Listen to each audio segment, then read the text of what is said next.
Okay, so time for the second attempt at the NERD. I have realized that creating a video of myself makes the file size absurdly large, and so I've turned off the camera, so now you no longer have to look at me wearing my ridiculous outfit. So what we're going to do is we're going to talk about 2 Thessalonians today, or whenever you're listening to this. We've got our key concepts as usual here. With 2 Thessalonians, what we want to get into today is the issue of pseudonymity. Like 1 Thessalonians, 2 Thessalonians is a pretty easy letter to understand. So in terms of the theology of it, all I'm going to be worried about is going to be the eschatology of 2 Thessalonians here. And by eschatology, what I mean is what's going to happen at the end of the world when Jesus comes back. We'll talk about that in a little bit. The big thing we want to do, though, with 2 Thessalonians is deal with the issue of pseudonymity and whether Paul wrote this letter, and for that matter, any other particular letter. So let's get into this here. Little bit of brief background here. If Paul wrote this thing, he wrote it right after he wrote 1 Thessalonians as a follow-up to it to continue clarifying questions that the Thessalonians had. If he didn't write this, well, we usually date this letter to somewhere around 80 to 100 AD, and we're not exactly certain why it would be written. First thing we need to do when it comes to the issue of pseudonymity is simply understand the concept or the term. And what we mean by pseudonymity is the idea that somebody pretends to be somebody else when they write a document.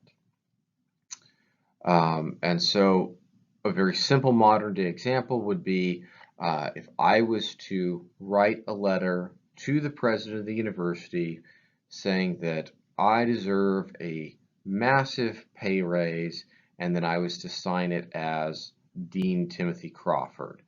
So I would be pretending to be my dean. I'm writing in his name, and that makes that a pseudonymous letter. So hopefully we understand the basic concept of pseudonymity there. We know that pseudonymity was something that was practiced in the ancient world. It's practiced today. It's really been practiced throughout human history. There have always been people who have written documents pretending to be somebody that they are not. And there are various reasons why they would do that. We'll sort of get into that in a second here. The only real question here for us is whether it exists in the New Testament and especially amongst Paul's letters. So there are 6 letters that are what are called disputed letters. They are possibly pseudonymous.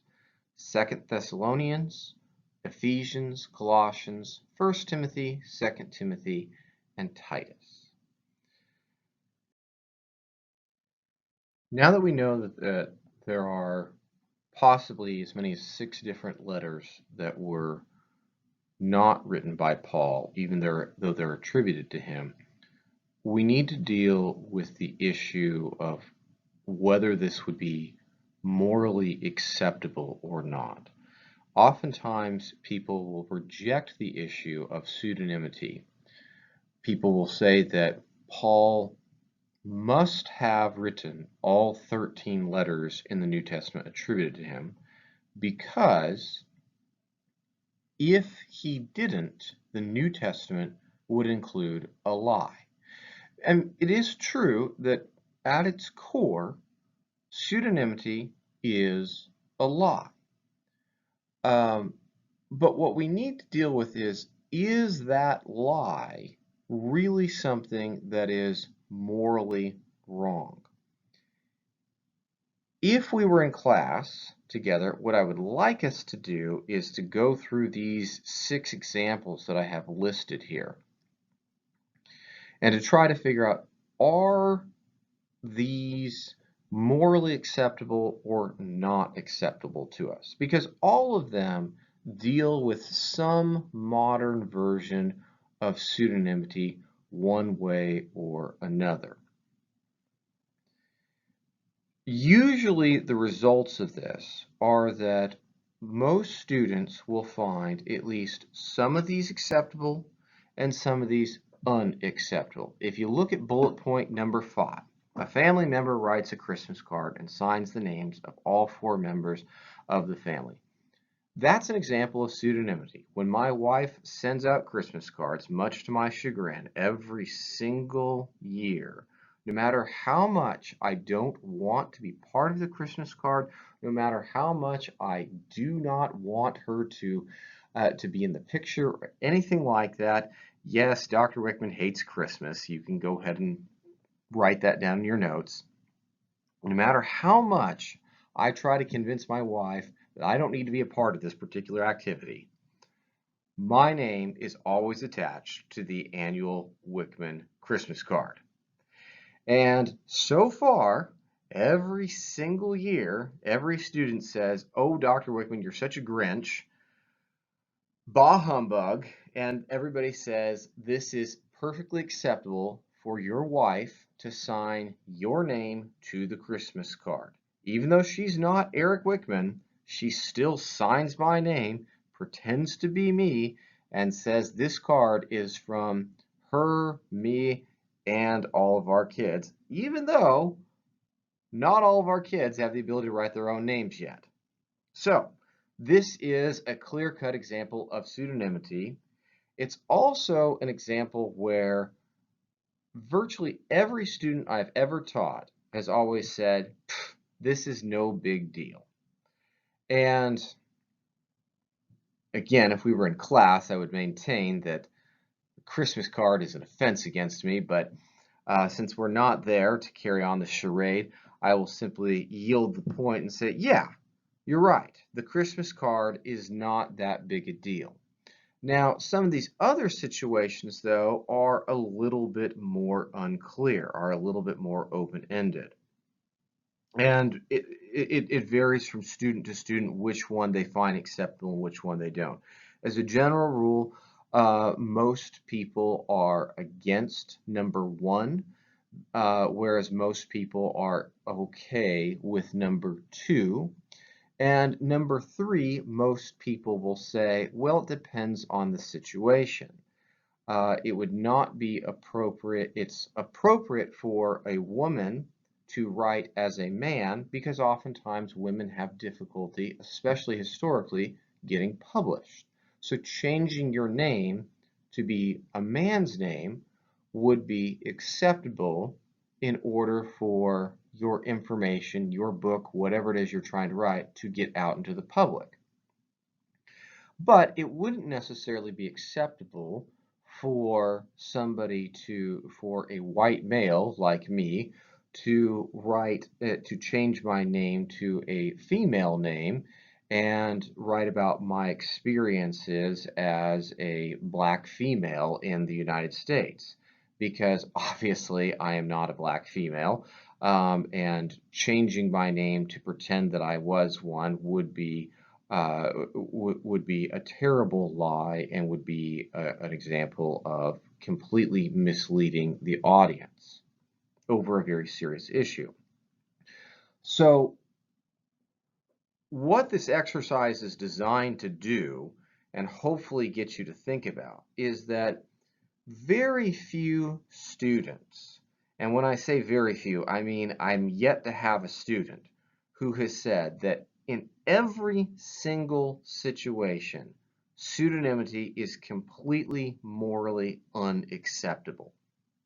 And once we realize that we're all comfortable with some amount of pseudonymity, it's just a question of what the situation is, then we can't necessarily dismiss the idea or the possibility that somebody else wrote pretending to be Paul, we can't necessarily just dismiss that possibility as, well, that's a lie, and so it couldn't possibly be in the Bible.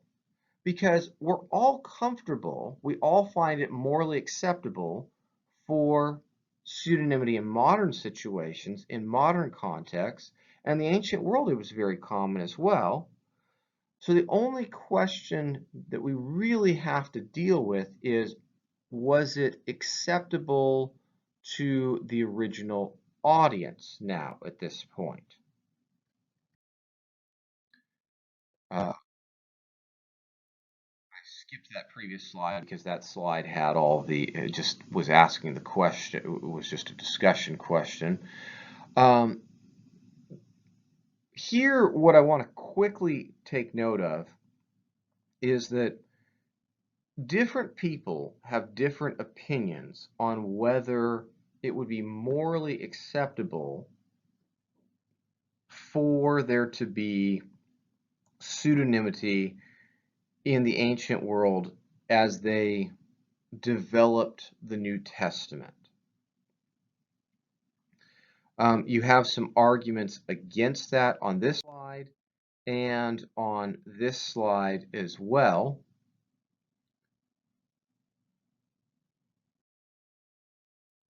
Here on this slide, we have some arguments for the possibility that pseudonymity was morally acceptable in the ancient world and was acceptable to be found in the Holy Scriptures of God.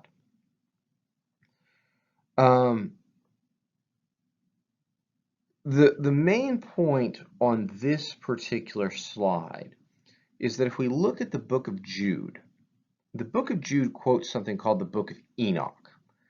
And the book of Enoch was something that everybody recognized was a pseudonymous work. It was not actually written by Enoch, who was a character from the Old Testament who lived before the flood of Noah. And supposedly it was an Enoch's tour of heaven. And nobody really ever bought into the idea that Enoch actually wrote a book that took people on an actual tour of heaven, and that we were in possession of something that Enoch himself had actually written or dropped to us, down to us from heaven or something like that. And so in the ancient world, we have people reading through this book fully aware it wasn't actually written by Enoch, and then the book of Jude, which is of course one of the books of the New Testament, second to last book of the New Testament, explicitly quotes it. And so we have to acknowledge the fact that there is at least some minimal amount of pseudonymity in the form of this quotation here in the New Testament. And what this suggests to us is that the ancient people were really not all that different than us when it comes to the issue of pseudonymity. Some of them, in some situations, were very comfortable with it, as is the case in the book of Jude. There are also times and situations where they're not comfortable with it, as we saw on some of those previous slides. What this suggests to us is that it's probably reasonable to say that pseudonymity is simply going to be based on the specific situation. And if there is pseudonymity in the letters of Paul, the people who wrote in Paul's name probably did so, not with the intent to deceive, but because Paul was already dead, and they saw a situation that they felt like needed to be addressed. And so they wrote pretending to be Paul because they genuinely believed they knew what Paul would say well enough to this particular situation to help their specific audience.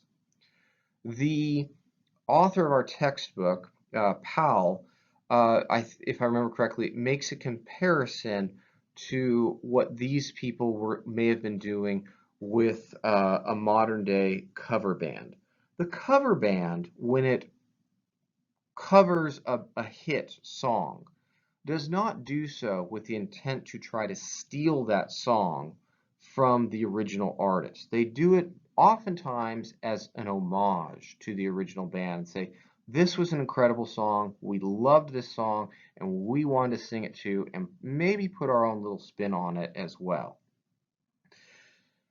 All of this to say that it is my personal opinion that in the ancient world, of course, there are some situations where pseudonymity would have been unacceptable. But there would have been some where it was acceptable.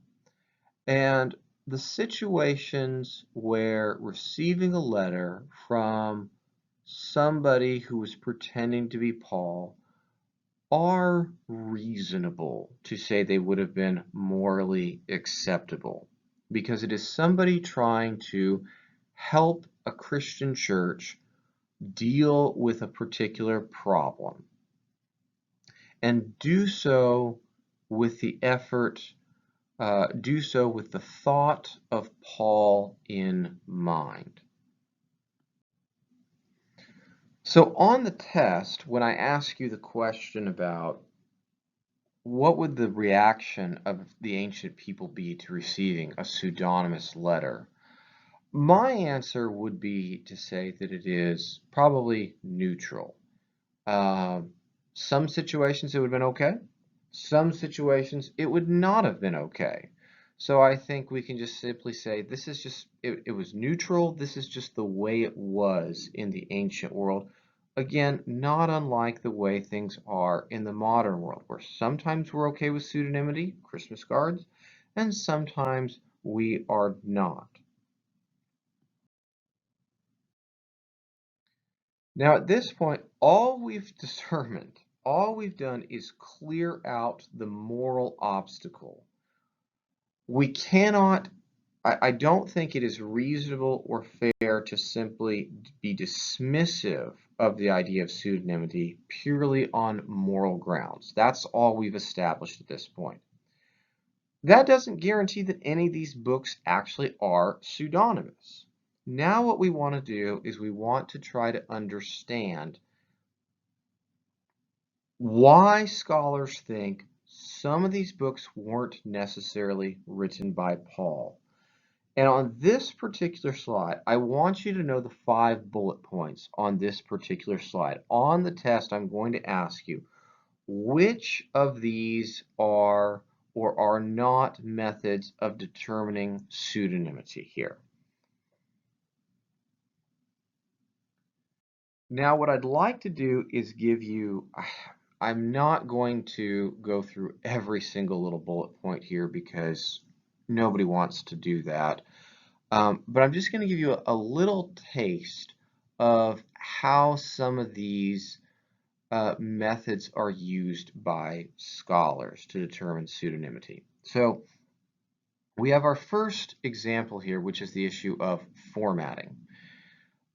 If you think back to what I told you guys in the previous video or lecture, or whatever we're calling this from the NERD, all ancient letters conform to a particular format. You have to have a greeting, then you have to have a thanksgiving. And if you don't include the thanksgiving, that's rude.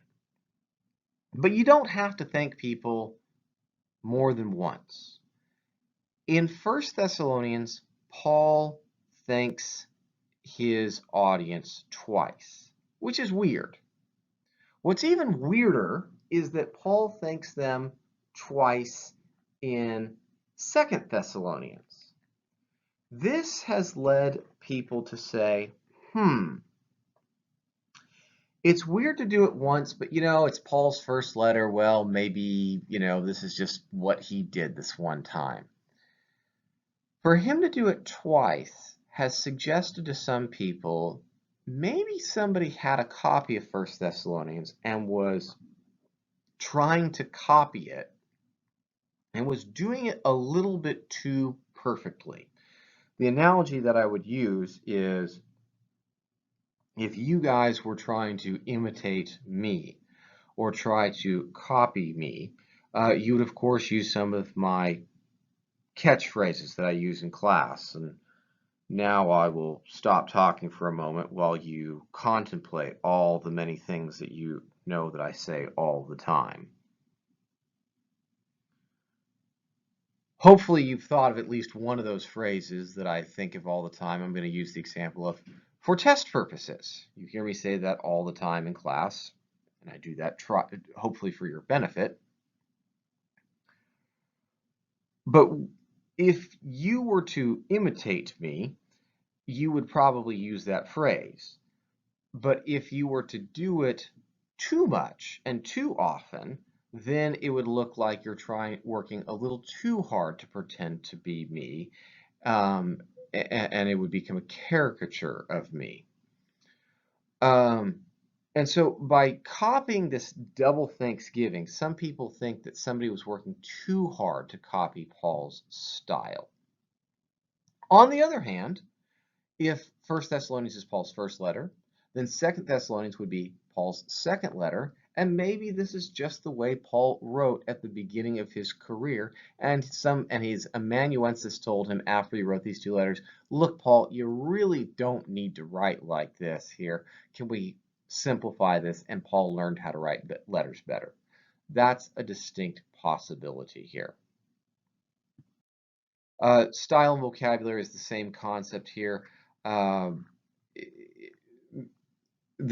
Everybody writes in the same basic way, but if your vocabulary or your style is too similar, then it looks like somebody is copying you and is not actually you.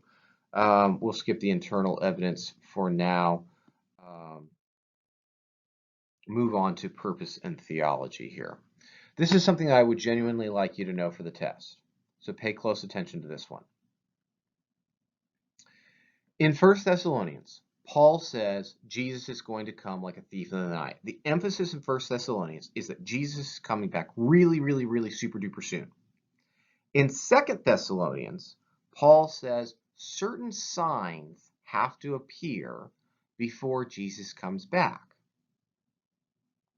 We can read this two ways. On the one hand, we can read it and we can say, okay, Paul got a lot of people excited about the fact that Jesus is coming back super duper soon, maybe tomorrow, and so I don't need to go to work tomorrow, or maybe I don't need to listen to the rest of Dr. Workman's lecture because we're clearly not going to make it to the test because clearly Jesus is going to come back before I have to take test number 2, and so people just give up on stuff. And so Paul has to write 2 Thessalonians then to explain, no. You still need to study for final exams. Just because we're using the NERD to learn our lessons does not mean we get to stop learning. We're still going to take tests this semester. And so he writes 2 Thessalonians to say, Jesus is coming back, guys, and it's going to be soon, but maybe not quite as soon as you guys were thinking, so keep on working. That's one way of reading the evidence. The second way of reading the evidence is to say that Paul has this emphasis on Jesus coming back super duper soon in 1 Thessalonians, and then when Jesus did not come back as soon as it seems like he should have, then 2 Thessalonians is written after Paul is dead to help people deal with the disappointment of the fact that Jesus has not yet come back.